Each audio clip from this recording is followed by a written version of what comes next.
All right, and we are live. Sorry, guys, I am 2 minutes late. Welcome in. This is episode 146 of Calibrated with Scott. I know it has been a minute since we have done a live stream, but I am here and I am very excited to get. That is what we got going on today. Sorry, my light just turned off. There we go. All right. Hopefully everybody is doing good. If you guys want to tell me where you're from, I would love to know that information. You know, I like to see where we are at. Let me just post my live stream and we will get right into it.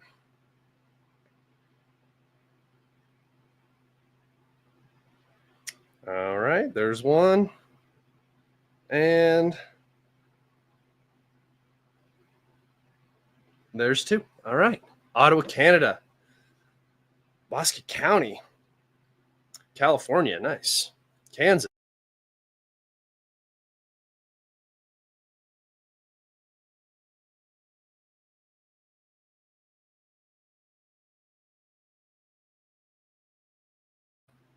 Oh, no, there it is. All right. Nebraska. Nice. Macedonia. Rotterdam, Netherlands. Nice, man. Joining at insomnia time, 4:33 a.m. That's when I get up, brother. Welcome. Moscow. Nice. Nice.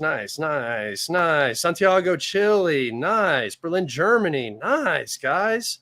Yeah, I've heard of the McDonald's Island. We tariffed them. Is that where you're from? Nice. Can you address your thoughts on Sumy and Krivoy Rog attacks? Yes, I can. Sacramento. Nice. People's Socialist Republic of Illinois. Nice. Florida. Huntington Beach. Nice. Roswell. Nice. Oh, Roswell. Nice. Ecuador. Nice, guys. Nice. I'll keep reading them off.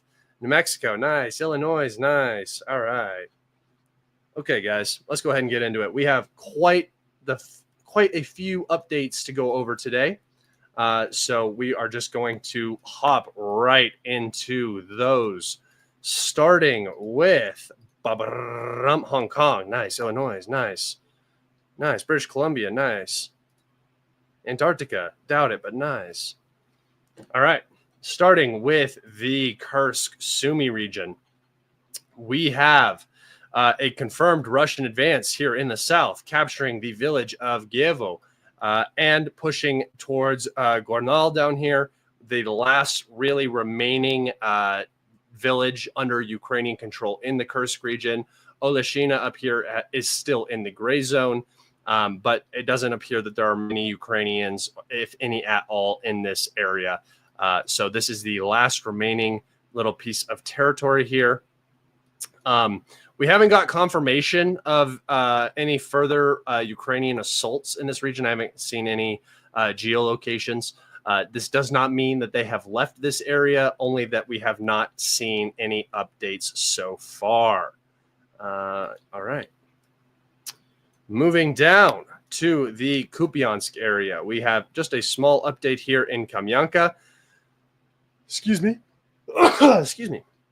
Russian forces have pushed into Kamyanka, which is more or less connecting the northern bridgehead to the southern bridgehead. It is likely that this entire area now, right along this front, is connected, meaning that this is no longer a bridgehead. It is more of a front now into the northern Kharkiv region here, and this is the area where I've talked about expecting a Russian offensive. Just because of the geography, it works to the Russians' advantage here. All right. Moving down to the Liman front here. Remember, this is one of the most vital areas of the front for Ukrainian forces. If the Russians reach Oskil and capture Liman, first off, if they capture Liman, which is the closer objective here, they will cut off all Ukrainian supply into this forestry area right here, the Shibyansky forestry, and it will make the holding of the Kursk or the Siversk salient much more difficult. Much more difficult than it already is. So this advance here again across the Zhibyets River Russian forces have captured the village of Kateryivka and have entered the village of Novomikhailivka. They have not fully captured that village yet, but it is likely that most of it is in the gray zone.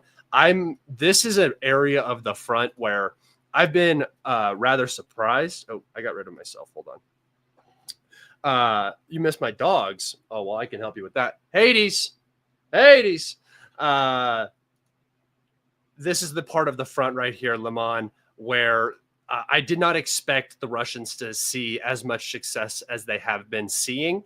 And specifically, this is because this area of the front is so vital to the Ukrainian forces, right? If the Russians travel, let's see, basically 6 miles in this direction, right? If they get access to this road and that allows them to put pressure on this road right here, all of this area is cut off. So it is really important that the Ukrainians hold that. It's why I've been surprised that we've been seeing these advances. But again, the AFU is just so weak now across the board. They're pulling. We've seen women in assault units. We've seen 18 to 25-year-old young men in these assault units. These are the men that had been offered greater bonuses in terms of compensation for signing contracts. And those contracts were signed on February 11th. That's when they could have started. The contract dictated that these men were going to receive 80 days of training before they were sent to the front. And we have already seen obituaries from these men who have signed contracts. So, February 11th till today is not 80 days for sure. And those guys were killed 3 days ago. So not particularly a good sign in general. All right, south of Yampolivka here, Russian forces have advanced and entered the village of Torske from the north. That means that all of the Zhibiets River is now under Russian control or behind the Russians. It does flow south here a little bit, but it becomes much less of an obstacle after you get past Yampolivka and Torske here. So big Russian advances in this area. An area, again, where I was not expecting significant Russian advances, but we are seeing them pushing the envelope here. The two areas where you really should not be seeing Russian advances right now are maybe three areas, I guess. But the two big ones are this front right here, Liman, and then down here, Chasiv Yar. Chasiv Yar is another big one. If the Ukrainians lose either of these two areas, the Russians will gain access basically to the final line of defense, Konstantinivka, Druzhkivka, Kramatorsk, and Slavyansk. So this last defense line here in the east is about to be approached by the Russians, and you can see how it's sort of a semicircle, and the Russians are approaching it in a semicircle fashion as well. So the Liman area and Chasiv Yar, if these two areas fall, the entire eastern front for the Ukrainians just becomes so much more difficult to maintain and control. So you should see very little advancement in these two areas. The fact that you're seeing advancement here is a bad sign for the Ukrainians. The other area where you probably won't see much advancement is around Pokrovsk and Minhorod. This is just due to the fact that the Ukrainians have such short logistics and the Russians have a much longer and more difficult time approaching this front line than the Ukrainians do. All right. Moving over to the Bilohorivka, but more or less the Siversk front now. Bilohorivka is behind the Russians. Russian forces have advanced along the high ground here, and I am going to take us over to the topographical map. Hades, come here. Come here, buddy. They wanted to see you. Come here. Come here. Hey, look at him. Come here. Look at him. All right, go on. Yeah, he's always around. All right, so here in the Bilohorivka area, we can see that the Russian forces have advanced, and I'll take us over to the topographical map, but this tree line right here runs along a high ground. So any movement along this area is basically movement in this entire salient right here.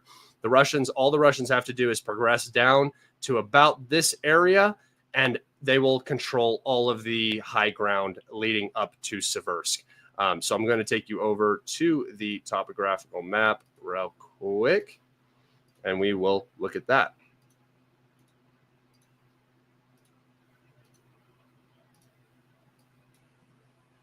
Okay, so there's Bakhmut, there's Lysychansk, and here's Siversk. So this is that tree line that I'm talking about right here. You can see it right here. It follows this right there, leads into the very bottom of Shibernivka. I think that's what that village is called. Sherbyanka. Sorry, Sherbyanka. Russian forces have advanced along this high ground, which is pretty important for the overall situation. But they've also advanced into this tree-lined area right here, capturing this. All they need to do now is progress down to the end of this, and they will control all of the high ground up to Siversk, right? Maybe not this high ground right down here in the middle, but this is much less important than this, because as they clear this area, they will be able to clear the entire southern bank of the Siversky Donetsk River right here. So this is very, very important. This area is basically, once this area is captured, the battle towards Siversk will begin in earnest, right? And that will be a very big deal for this section of the front that hasn't seen a lot of movement. We got some questions here. Two HIMARS got vibe check today. Yes, I did see that report. We have not seen the footage yet, so waiting to see that. And Doggo, and also lots of love. I appreciate it, man. Thank you guys for your support. All right, moving back over to the map. We will head down now to the Chasiv Yar front, where we just have a small update here. Russian forces have basically leveled the front along this reservoir right here, or small lake. I don't know why the Ukrainians are maintaining positions in here. And like I said, I think it's just basically because if the Ukrainians lose this area, they are going to be in a much worse position heading back towards this last line of defense. They really don't want to give up Chasiv Yar. Chasiv Yar is, again, on a massive high ground. I can take you over to the map again, and we can look at the topographical map. I should have just thought about it beforehand, but it's all good. Moving down here to Chasiv Yar, you can see that Chasiv Yar is on the dominant high ground in the region. The Ukrainians do not want the Russians to gain access to this, because once they have this area under control, they will be looking down entirely on Konstantinivka, Druzhkivka, Kramatorsk, and Slavyansk up here, right? Same goes for the entire canal up behind Siversk. If the Russians are able to push up the canal right here, they will be basically looking down on that final defense line. And that's what the Ukrainians are really trying to avoid, because it's going to be very hard for them to hold once the Russians have all of that high ground. All right, back over to the map. Okay, moving down to the Torske front, we see that the Russian forces have advanced out of Druzhba here towards Deshany. The Russian Ministry of Defense claimed that Deshany had been captured. Still have not seen a geolocation, so I have removed that unconfirmed Russian advance. But this has been confirmed, this advance out of Druzhba. All right, here in Torske, Russian forces have advanced along this tree line and along this, what I think is a rail line, but it might just be an old rail line or a dirt road. And we had geolocations of Russian forces up in this area, storming these areas and assaulting. So we had two geolocations right up here. We do not know if the Russians gained a foothold, but it was kind of weird because there is a massive fortification. You can see them right here. This is a very large fortification network. There's fortified areas all over this. You can see it runs all back here on top of this sort of Tedicon. Yeah, they just have a ton of positions back here that are pre-war. They've been here for forever. And so the fact that the Russians were geolocated back here makes me think that this area has been either captured or is in the gray zone. I have no confirmation for that, but just something to keep your eyes out on. All right. Now, moving down to sort of I call this a garbage front. This is an area where we have not seen any movement for probably like over a year. If you guys remember, just to the south, Avdiivka was captured. The Russians pushed up, captured Orchitny, Arkhangelsk, Kuramik. And then it just stopped. And it was just kind of stuck here in this shape for a very long time. But as Torske was continuing, it appeared as though Ukrainian units were pulled from this area, brought up here to sort of stabilize this area. And when that occurred, the Russians were able to break through and capture some pretty significant fortifications in this area. And I'm just going to go over them. And remember, guys, if you see fortifications on the map, on Google Maps, they tend to be pre-war. So there are more fortifications that you cannot see. I tried to outline some of them. Some of them run through tree lines. You can see up here, though, you can see some pre-war fortifications up in this area around this gas station. Russian forces have not been confirmed in that area, although most maps have most of this in the gray zone. And once the Russians do capture this, they're going to be able to launch further attacks from these positions. So heading down here, you can see that there was a pre-war fortification, pretty massive. This is what was sort of holding this line. And this is why this line was so stable, is because there were all of these pre-war fortifications right along this area, as this used to be close, very close to the front, right? I mean, the front ran right up through New York, through Avdiivka right here, and then down in front of Avdiivka. So this is the second line of defense directly behind Avdiivka, and the Russians are now capturing it. So they captured this large fortification in these trees, this large fortification right up here. They captured the fortifications inside of the village of Kalinove. They captured the village of Kalinove. And they also have progressed out from Novo Alexandrivka here. And then heading over to this side, we had some small updates over the past couple of weeks. Here we go. Panteleimonovka and Alexandropol were both captured. Russian forces have since then advanced out, capturing another large fortification. I do not have this one marked in blue, but is this part of it too? Yeah, another large fortification in this area, and have progressed up, entering the village of Valentinivka on this half. I imagine this has been all captured right here. We just don't have a geolocation for this right now. And so I don't usually like to map until I have some sort of confirmation. But, the general rule of thumb is Ukrainians are not going to be able to maintain positions in here. So it's in the gray zone. The Russians just don't have control because they need to push into Sukobalka instead of just staying out in the fields. But this area, it should not be moving, is basically what I'm trying to get the point across here. It's much like an Avdiivka, much like a New York sort of area, much like Ugledar, much like Marinka. These places that were established before the war, during the Civil War time period, 2014 to 2022.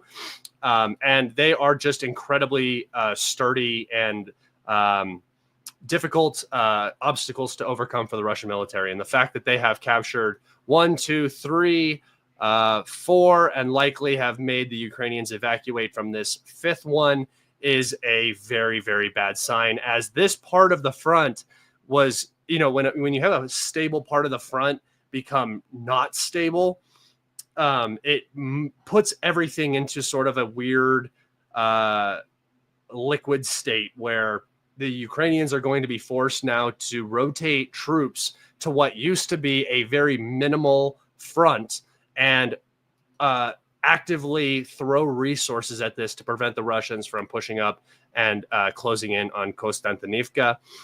What you're basically going to see here, and I will add a line here for you guys for the prediction, but you're about to see this entire front just shift north, right? You're going to see Torske, Shcherbinivka, Karanivka, Kelbenbirk, Zora. All of these towns right here are going to be captured as they lie on the low ground. Again, I will take us over to the topographical map because it is always the easiest way to see what the Russian plan is. All right. Heading down here. Here is Ochitny. Here is New York. Here is the area. Here's Kalinove, where the Russians have advanced. You can see that they have the high ground in the region. There is no high ground for the Ukrainians further back here. And in fact, you can see that there is sort of a horseshoe of low ground where these rivers and valleys are. So heading back over to our map, I will now put a little prediction for you guys so you can see sort of what I think is going to happen. Russian forces are likely going to start to advance out, capturing Tarasivka, moving along this, and this is not all at once. I'm just creating sort of a boundary so you can see where the lines are going to shift. Following these little creek beds, whatever you want to call them, river, valley, whatever, Russian forces are going to level the front along this large reservoir up here, and then advancing out, capturing these fortifications in this area, which we talked about, and then crossing the entire canal right here and meeting it up in Stupochke. So I'm going to just leave that like that. I'm going to move my line down, all the way down, all the way down, all the way down into my little prediction category right here. Okay. So you can see that the Russians are moving out along the way that I had sort of predicted here. Actually, this prediction is actually getting very close to being basically complete. Once the Russians capture the Stupochke and this high ground here, this entire side of the canal is going to come under Russian control rather quickly.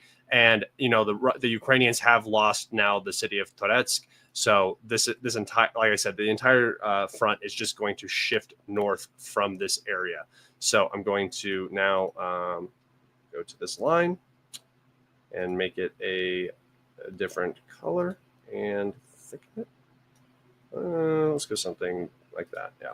Okay. So this is where I expect the front line to be in probably 2 or 3 months if progress continues like we're seeing it in this area. Okay. All right, moving down south of Pokrovsk here in the Avdiivka area, just a small Russian advance through some fields here, sort of just leveling out the front, nothing major. The Russians have not been actively assaulting in this area nearly as much as they were previously. They are now advancing here and outside of Torske and up in the Liman area. So a lot less advance in this area, but mostly I think that what the Russians do is they just advance where they can because, again, they're focused on attrition. They're not focused on territory. So the advances are not the important part. The advances are just a sign of the Ukrainian weakness because the Ukrainians are basically under orders to not step an inch back. Every time they step back, it's because they are showing some sort of crack, some sort of weakness. The Russians are only advancing really when they are actively, when they've destroyed the Ukrainians, and then they can move in. It's more of active defense rather than, intense offensive like we saw around Ugledar. You know, when we saw the Russians pushing around Ugledar and stuff, that was a real offensive. This is more of just continuing to degrade the Ukrainian military, doing occasional assaults, probing, looking for weak spots. If weak spots present, then the Russians advance. All right, coming down to the Velika Novosilka front, Russian forces have pushed out, capturing the entirety of Vesele and entering the southern end of Fyodorivka. Russian forces are getting very close to Kormar, which will cut the road down to all the way to Betir. So again, another important Russian advance. Once this road is cut, this entire front will also be shifting north, right? Okay, moving down here to Shevchenko. there was a massive Russian assault in this area, utilizing motorcycles, armored vehicles. The Russians took some losses, but they were able to enter into the end of Shevchenko. Shevchenko is actually one of the more important places on the map, even though it doesn't look like it, as Shevchenko is the area which contains the largest lithium deposits in all of Ukraine. So this area is more important than it looks. It's not just empty fields. It is where the lithium is. So it's kind of cool. And then down here in the Zaporozhye region, we just have a small frontline adjustment based off of a geolocation. All right, guys, I think that's it. I think that's it for the map updates today. Cool.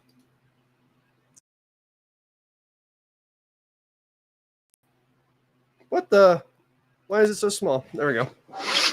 All right. If you guys have some questions, you can go ahead and get some questions in.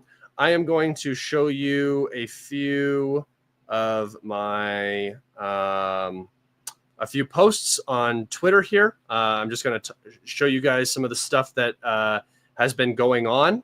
And we had a question about it earlier, so I'm going to talk about the strike that occurred in the Sumy region. Okay, so we had a couple of ballistic missile strikes over the past couple of days and weeks. And this sort of started at the beginning of April.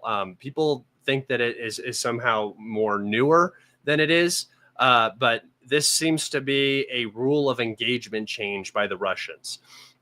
Ukrainian armed forces that are now hiding behind civilians are being targeted at a much higher rate and with much more loose collateral damage estimates, I would say. So like, whatever you're going to strike, every time you strike something in a populated area, there's always a chance of civilian casualties. And it had appeared for the first 3 years of this war that the Russians were very cautious with how they struck Ukrainian military units, operators. The Ukrainians have used human shields to hide very successfully because of the Russians' unwillingness to take on that collateral damage, which I think is very smart of them. I think that makes the whole Ukraine is our brother argument a lot stronger for the Russians. Whether you believe it or not, it doesn't really matter. The fact that they're going about it in a specific way, it shows that their intention is at least to put on this show like, hey, we're being very careful with civilian lives. And if you want to look at the difference between caring about civilians and not caring about civilians, you can just look at the difference between Gaza and Ukraine. The way that the Israelis destroy apartment buildings, they'll kill, 100 people for one Hamas individual. That's unacceptable collateral damage ratios, right? However, the strike we saw in the Sumy region in particular, I will talk about the Krivoy Rog one that happened a while ago, but the strike that we saw in the Sumy region was a Russian tactical ballistic missile strike on a military award ceremony for I believe the 114th or 17th Territorial Defense Brigade. They were having their their anniversary, not 2 year. They were having their anniversary. And what ended up happening was they invited a bunch of civilians. It was in a very dense civilian area on Palm Sunday. And the Russians decided that they were going to basically double tap this building. They did do so. And immediately, the Ukrainians came out and claimed that the Russians just struck Ukrainian civilians with cluster munitions again. They claimed this for both Krivoy Rog and Sumy. In both cases, a cluster munition was not used. The reason why they're saying this is because that is particularly bad against civilians. They also leave unexploded ordnance, which can be picked up by children and detonate in hands and stuff, be stepped on, driven over, all sorts of different things. So the general idea is cluster munition bad. That's why the Ukrainians love to say it. And it would be very easy to provide evidence for cluster munitions. I don't know if anybody knows what cluster munitions in an Iskander looks like, but I will show you guys just so you can kind of differentiate propaganda. Let's see here.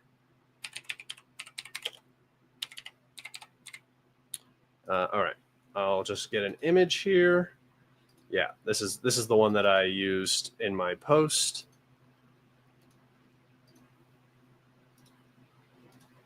So this right here. Oops. Did not mean to go to Wikipedia. I don't know. It's kind of small. I know you guys might have a hard time seeing it. Let me make this bigger.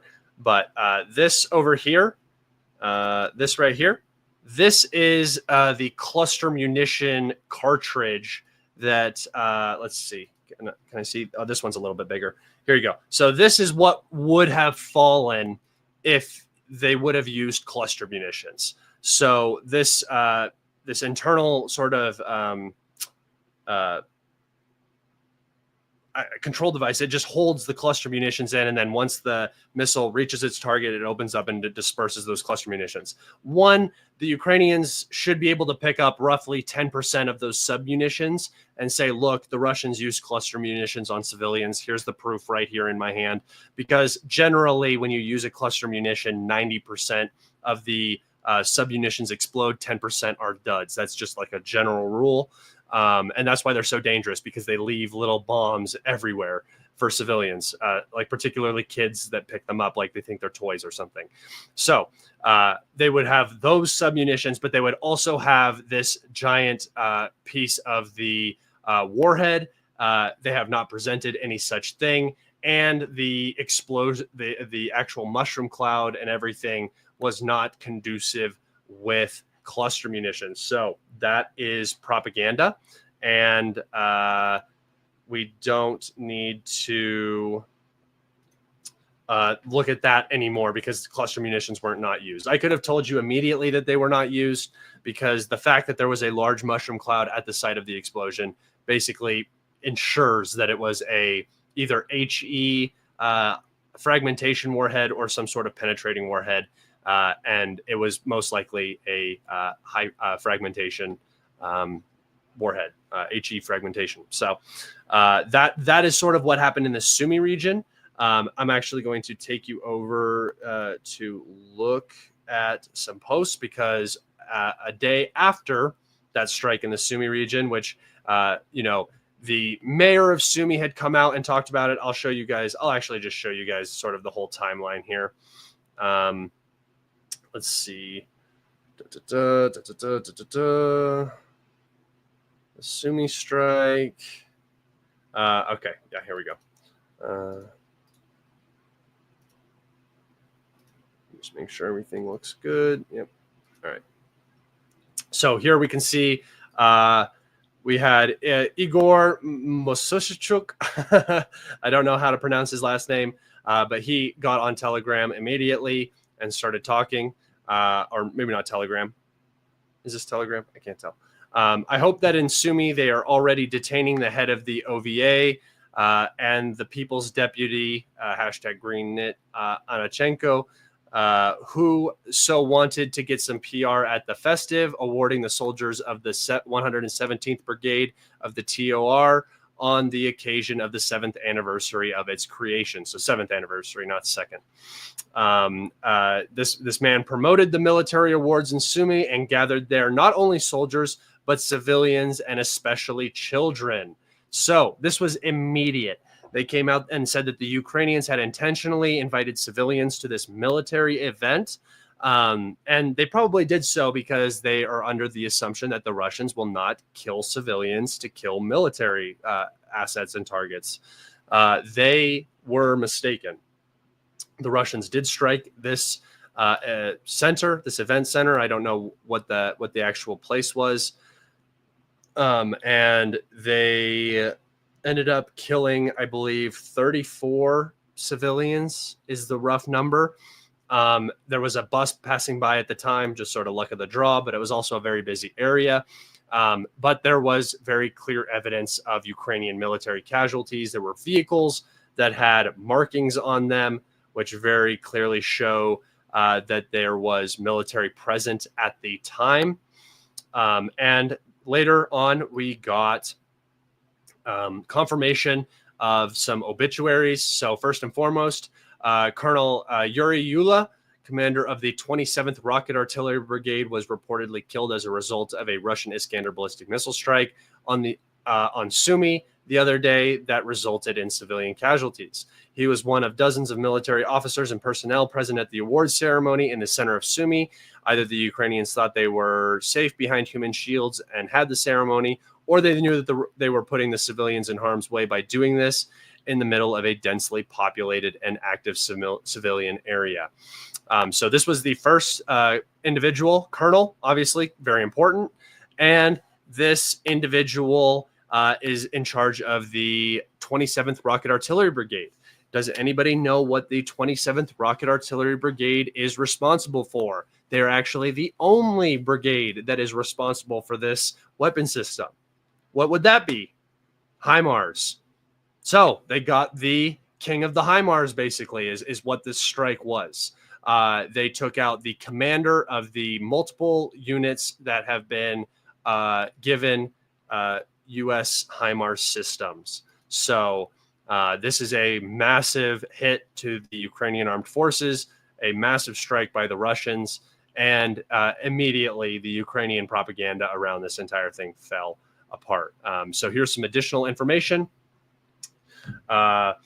War takes the best. It takes those who have dedicated their lives to serving and defending Ukraine. The Berdichev District Military Administration is deeply saddened to announce on April 13th, as a result of a missile strike on the city of Sumy, the former deputy brigade commander of the 26th Artillery Brigade, named after General Kornor Roman Dashevich, Colonel Yala Yuri Adarovich, born 1982, received life-threatening injuries. The commander of the military unit A1476, a true patriot and holder of the Order of, these are just all made-up words, Bohdan Limansky, third degree. Yuri Yola is a true combat commander and a professional in his field, was a professional in his field, rather. So there is further confirmation of this casualty. And then further down, we had another obituary come out. Vladimir Zarabutsov, a Ukrainian serviceman, a Ukrainian serviceman from the Chernigov region, was killed during a missile strike on Sumy. Remember that this is translated. So there's like a cover over this. You can see it up here. This is not usually in English. And so this is just another confirmation of an individual that was killed. I believe he was, I don't know how old he was, actually. I thought I saw something that said, oh yeah, at the age of 39. So he was 39 years old, which means that he was also most likely an officer. He might not be, but he was at an awards ceremony where another officer was killed. We have an individual who joined in 2006 and had been in the military the entire time, most likely an officer. I know he looks 12. It's a very old picture. It's probably when he's 18. All right. So that was the results of that strike. And you just got to kind of separate the propaganda from the chaff. You know what I'm saying? All right. All right. That is the Sumy talk. If you guys have questions, go ahead and throw some questions up.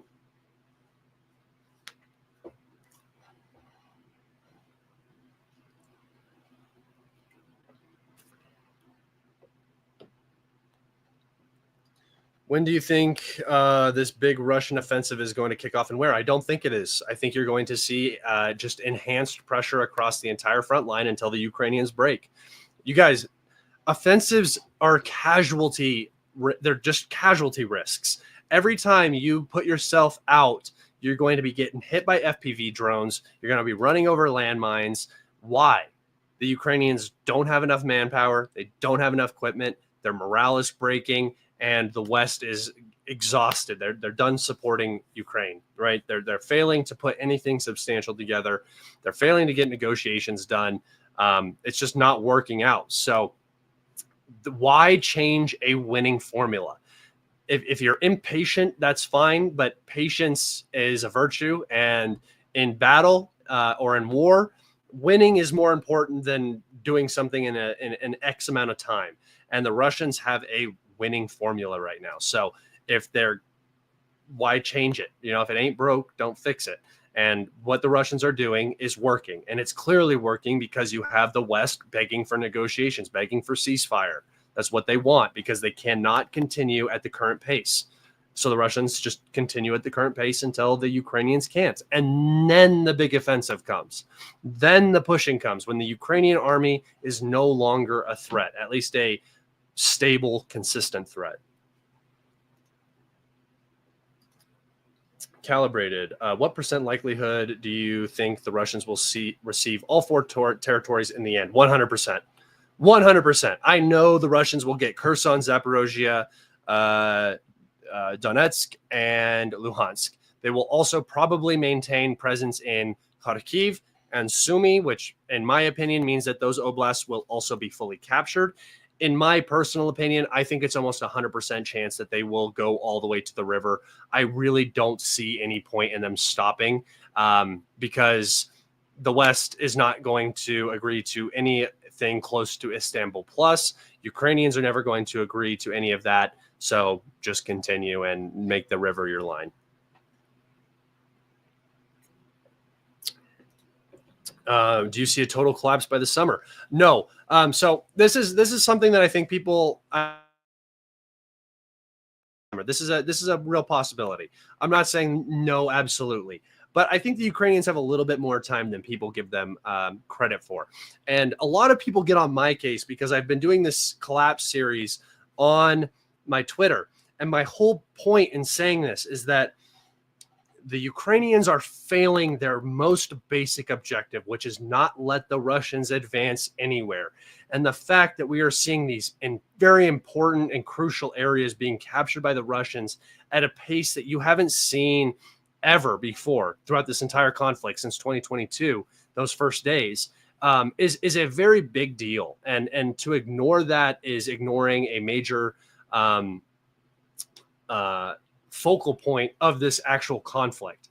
The Russians don't need territory. So the fact that the Russians are gaining territory when they are fighting this attrition war should tell you a lot about the health of the Ukrainian armed forces. And the fact that the Ukrainian armed forces have lost Velika Novosilka,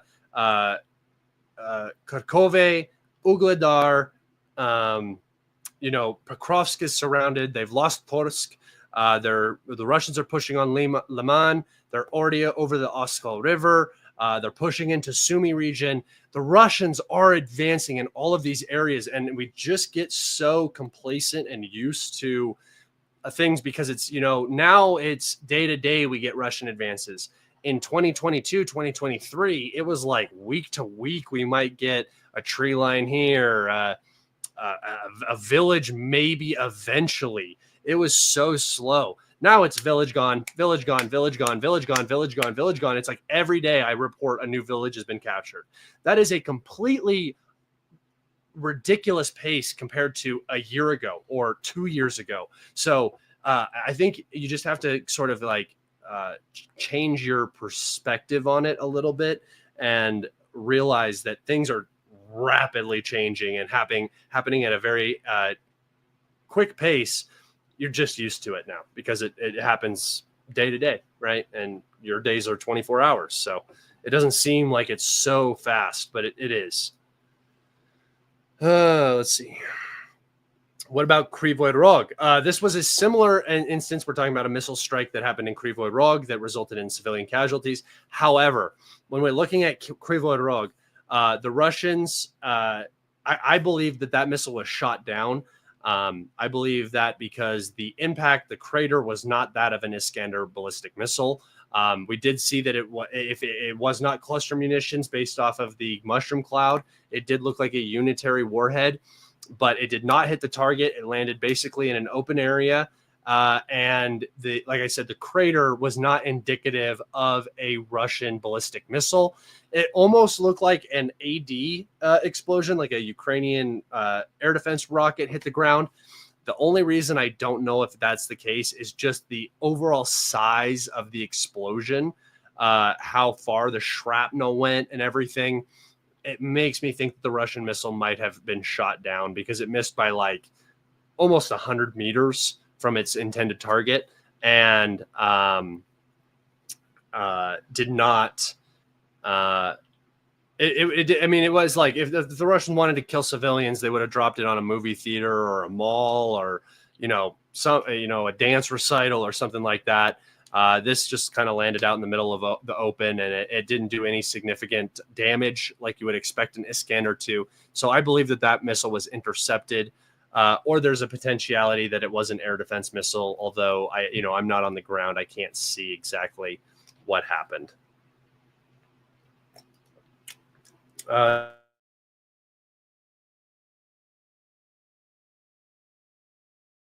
See them getting Odessa in the end.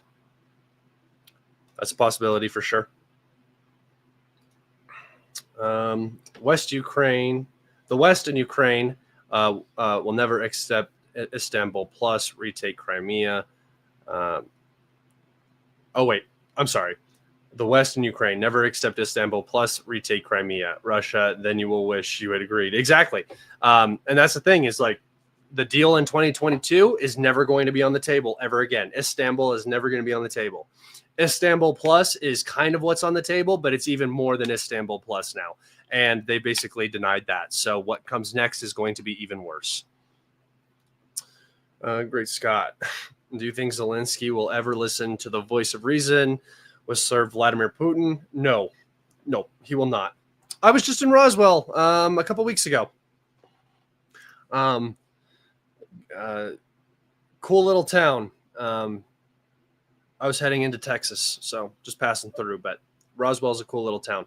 No, I think Zelensky is basically in a position where if he loses out right now, it'll be a regime change. It might be killed, anything like that. He's fighting for his survival. And the way he does that is by keeping the West involved in the war and keeping Russia at an arm's distance, because any negotiations means elections. Elections means Zelensky's going to be removed. Yeah, please, guys, hit the like button if you can. Subscribe if you haven't. Leave a comment. It helps me tremendously. I appreciate you guys. Is this camera freezing or the net? I don't see any problems on my end. If I'm freezing, I'm sorry, guys. Hello, Scott. Why the Russians at the beginning of the war were focused on the... I don't know if they necessarily were, but you always want to be on the high ground. The high ground is always the place you want to be. The high ground allows you to see far around you. You can see enemy movements. You can dictate fire. High ground is vital. Scott, you keep talking about Ukraine, but have you ever been? Oh, man, you got me. I've never been to Ukraine, so I can't talk about it because I have no idea what's going on in the country. Even though he then talks about all of that stuff. If you don't know what we're talking about, Jordan is making a joke about Douglas Murray. If you guys have not seen it, I highly recommend you go watch the debate between Dave Smith and Douglas Murray on Joe Rogan. If you want to see a Israeli shill, or just a Western shill, just squirm out of every little corner that you could possibly be put in on ethnic cleansing, collateral damage strikes, talking about Ukraine, it's all Putin's fault, this, that, the other.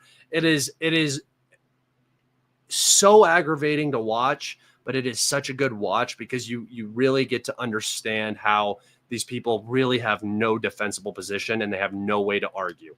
The only thing they can say is anti-Semitic or change the subject and go in a different direction. And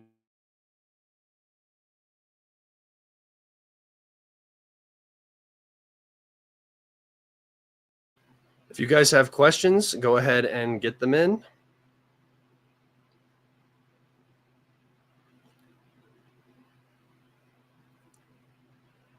I'll see if I missed any. What leverage does the West have anymore in negotiations? They don't, and that's why you're seeing Trump like not be very effective in his negotiation tactics, because he's usually used to negotiating from a position of strength, and that's not the position he's in with Vladimir Putin now. And it just sort of it just took too long, right? And the damage was done before he got at the reins and was able to control the direction.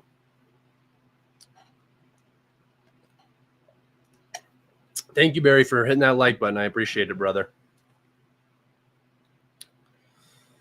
Zelensky on 60 Minutes. Yeah, he basically just said that it was never going to work, which is not a good way for him to go about business. Or Russian disinformation. That's all I am.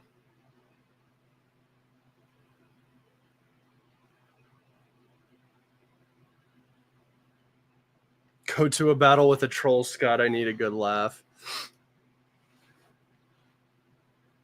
Oh, it is freezing. Oh, I'm sorry if it's freezing, guys. I don't know. My internet is fine over here. Yeah, my internet's good over here. So I'm sorry if it's freezing up. I don't know why. Can you address the falling price of oil recently? I have a family member who I have been disagreeing with about the impact that it will have on Russia. Okay, so first and foremost, there's different oils. There's crude and Brent. So these are there's two different, at least two. There might be more. I'm not an expert on this, so don't quote me here. But there's different oils, so they have different prices.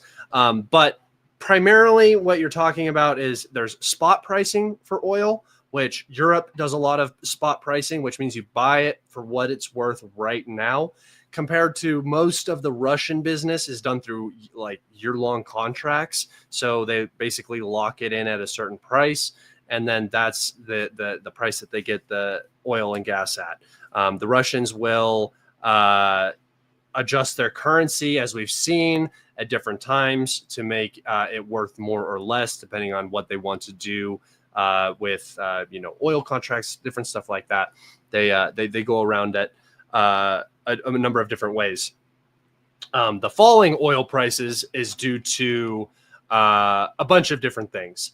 Anytime you have any economic contraction, like with tariffs, you will see oil prices generally fall. This could have been part of Trump's plan, as falling oil prices do have an impact on the Russian economy. However, the Russian economy has been doing substantially well for like 3 years now, grossing a lot more GDP and stuff like this. And their oil sales have been through the roof to China, India, and India sells that oil to Europe. So while they lost the European market, they instead sell oil to India, who then marks it up and sells it to Europe at a higher price. So they're continuing to buy Russian oil. It's just been refined in a different area and can be considered Indian oil instead of Russian oil. So no, this is not going to have a major impact. And for a specific reason is that the Russian economy is basically established on the idea that oil will be $60 a barrel. That's where the Russian economy is okay, right? Lower than that, it begins to hurt. Higher than that, it does a lot better. So it's just if oil stays below 50 for like a year and a half, then yeah, it might start to have an impact on the Russian economy. However, oil will not stay low for very long unless unless something wild happens. If we go to war with Iran, oil is going to shoot back up. It's what makes the world go round. So no, it's not going to have a massive impact on the Russian economy. That is a cope. That is what people will tell you when they have nothing else going good for them and they're pro-Ukrainian and they want you to think Russia is somehow losing. Gas station with nukes argument. It hasn't worked for the last 3 years and it's not going to work in the future.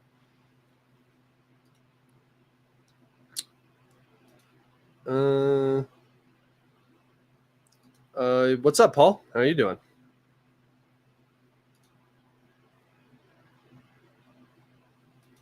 Super happy that the war is finally getting itself into a war on its own and not through a proxy. It's funny.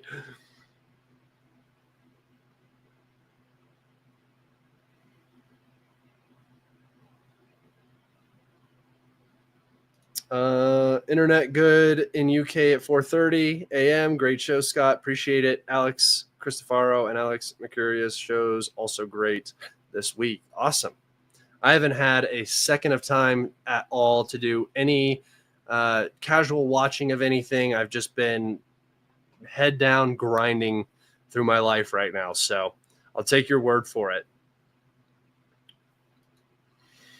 Once Slavansk, Kramatorsk, and other cities and towns around them have been captured, what is the next goal? Swing towards the general Poltava direction? No, I would say Zaporozhye, Dnepropetrovsk, Kherson. That area is going to be the more important focus, the south.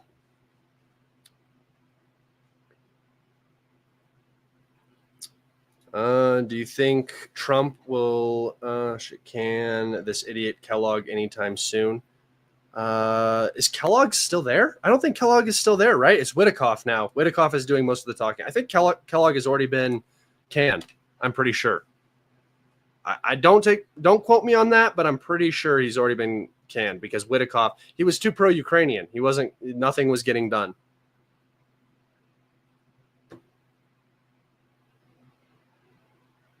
And then Paul goes, he called my name. And then this guy goes, my name is Paul too.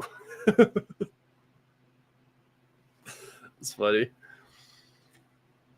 I'm the only Paul that matters. You guys are funny. I believe this also to be the first live stream you've had since the whole Chinese incident. Can you address that? The Chinese incident? Like the tariffs? Is that what we're talking about? Just basically that the U.S. has started its pivot. I thought it was going to take a little bit longer, but the U.S. has legitimately already started its pivot to an economic war with China. We now have 145% tariffs on Chinese goods, except cell phones and electronics, which is funny. Good for PC boys, but not so good for a strong, stern stance against China, because that's probably the most important thing that comes out of China, and the U.S. cannot afford that. So Kellogg is still there. I thought he was taken off.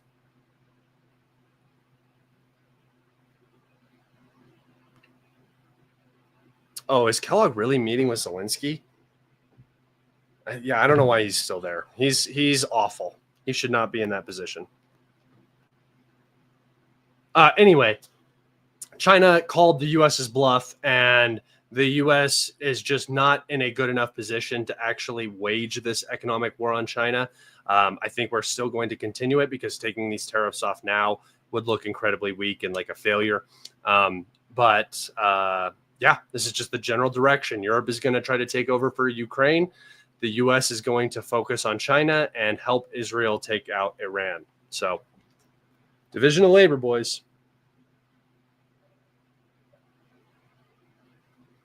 For the Middle East situation, to me, it seems a war. It seems as though the U.S. is ready to go to war. It's obvious that Israel wants to take out Iran, but I don't think Trump is particularly interested, especially because that would jack up oil prices. It would mess up the entire Middle East. It would be a disaster, and it would be the stain on his presidency. It would be a terrible way to start it. So I think they're going to try to push for a new nuclear deal.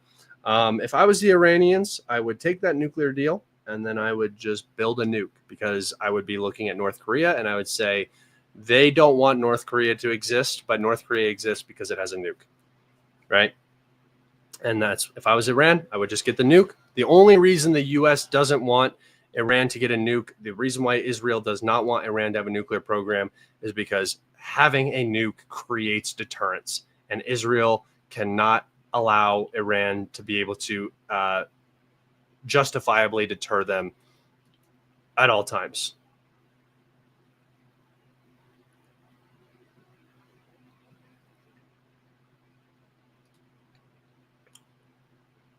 Yeah, that's what Alex and Alexander are saying. They're explaining that Trump is trying to keep open to strategies pressuring on RU and walking out. Yeah, but he has no leverage, so he's not putting it much pressure. He's failing at that double attempt. Do neocons actually want a real shooting war with China? They don't think that there will be one. See, this is the problem with their thinking is they think that they can bully and bully and bully and bully and bully and degrade and rot and destroy until a side basically collapses. They never had to fight the Soviet Union. They fought little proxy wars, but it was never a shooting match. They just destroyed the Soviet Union with economic pressure, right? And they think that they're going to be able to do that with everybody. And that period of time for the U.S. is coming to an end.